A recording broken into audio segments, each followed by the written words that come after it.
Luto muna tayo ng simple recipe. Pasensya na kayo sa boses ko ha, at napapagaling pa lang ako sa ubo. Malat na malat pala talaga ako. So, ito yung simple kong lulutuin ngayon. Yan, nalagyan ko na siya ng olive oil. Nagsasabay ko na ang bawang at saka sibuyas. Gusto ko kasi maraming sibuyas itong aking niluluto. Pag ganito ang lulutuin ko. Pasensya na kayo sa boses ko ha. Hindi pa kasi ako pwedeng magluto ng matagalan at magtatagal sa harap ng apoy. Kasi nasusuffocate ako pag nakakaamoy ako ng pagkain. At saka dun sa init, sa dibdib. Kaya medyo sinusungkong pa rin ang ubo. Pero pagaling na siya. Continuous pa lang yung konting gamot na sa ubo at saka taking vitamins na ako ngayon para bumalik yung aking energy. Kasi talagang pangit yung tumamang ubo galing Pilipinas. Lahat ng kakilala kong nagsiwian sa Pilipinas para magbakasyon. Tinamaan sila lahat ng sakit. Yung pinsang kong mag-anak, 5 sila nagkasakit din. Yung sister ko nga, pagbalik niya sa Amerika, yung bad flu ang kanyang nakuha. Na-confine pa nga siya sa hospital. Hanggang ngayon may ubo pa siya. Kaya ingat-ingat lang tayo sa health, mga kapamilya. Ito, dinamihan ko ang sibuyas para mas masarap. Saka masarap din naman ito sa, maganda rin naman sa health itong maraming sibuyas na inilalagay sa niluluto. Pupunta kasi dito yung aking brother. Magdadala siya ng kanin. Tutulungan niya ako ng pagpapaligo sa matanda kasi hindi ko nakakayanin. At nagpapagaling pa nga ako. Mabigat kasi yung aking matanda 79 kilos. Hindi ko na siya pwedeng iangat kasi para siyang bedridden. Or may pagkatamad lang talaga.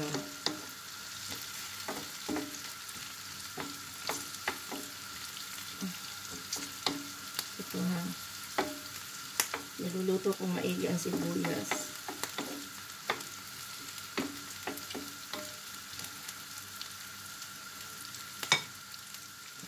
Maya sasamahan ko siya ng kamatis. Medyo gagawin ko lang medyo brown itong sibuyas. Sarap na sarap kasi dito ang brother ko pag nagluluto ako nito. Kaya ito na lang ang luto kong simple.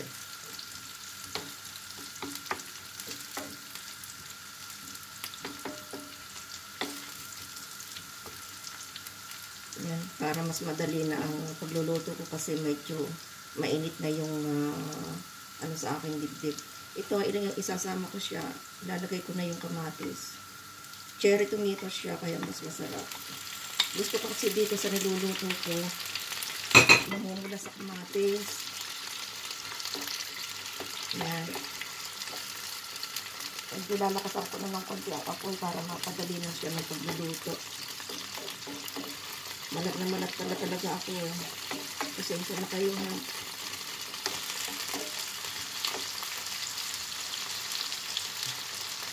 Lagyan ko na siya ng ng asin.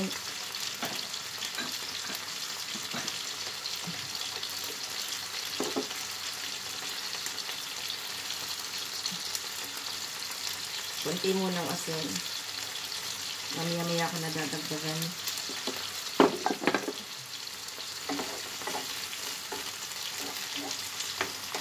Napakasimple nito pero masarap naman.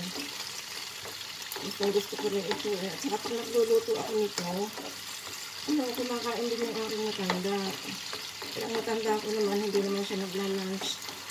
Fruits lang at saka cheese ang lunch niya. So ako naman, hindi na rin nagluluto kung ano-ano na lang pwede kong lututin sa fridge. Yun na lang ang lunch ko. Sa gabi kasi kami kumakain ng healthy. Yan, hayaan muna natin ng konti sa apoy niya.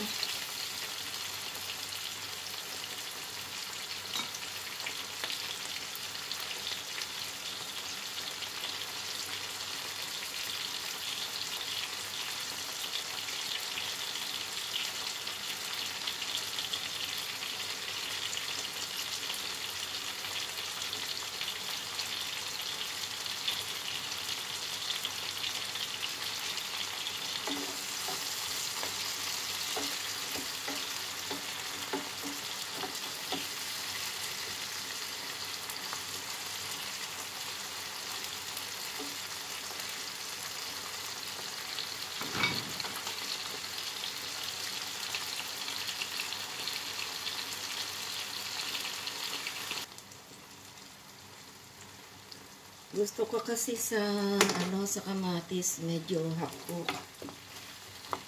Masarap kasing kainin pag medyo malutong-lutong.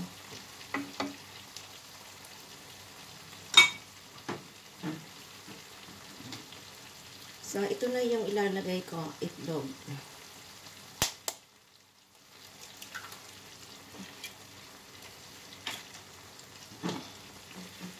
Lalagyan ko siya ng 3 itlog.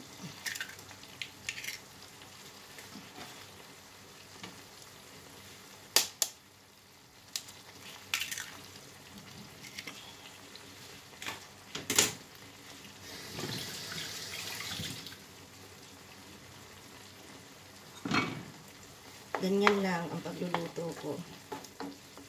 Napakasimple, diba? Pero masarap siya.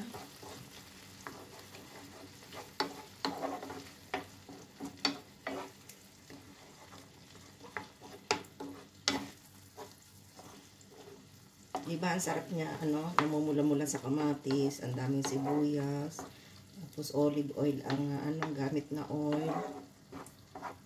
Yan, maya-maya lang luto na ito.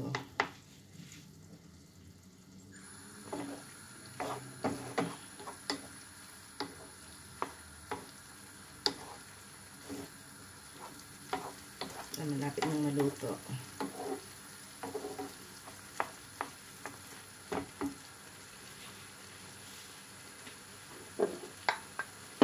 Hindi ko na to titikman kasi hindi ako naglalasa. Tansyahan na lang sa sa alat.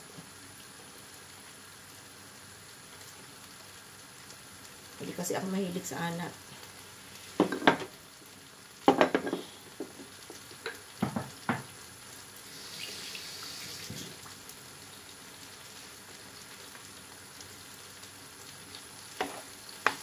Ganyan lang kasimple.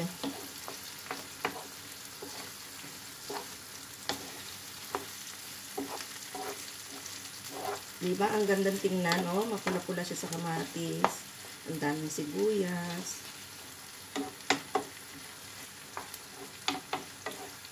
Tapos hindi siya dry kasi medyo katamtaman yung inilagay kong olive oil.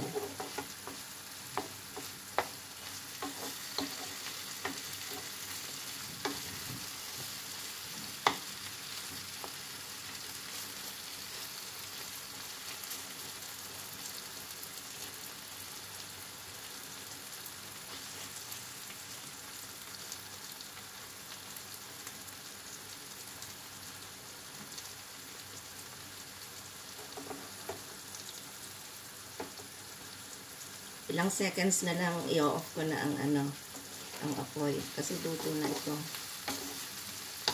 Baliktarin ko lang.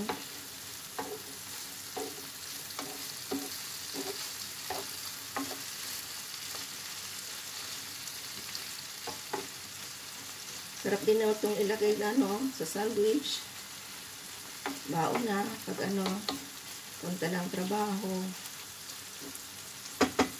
So, yun lang guys.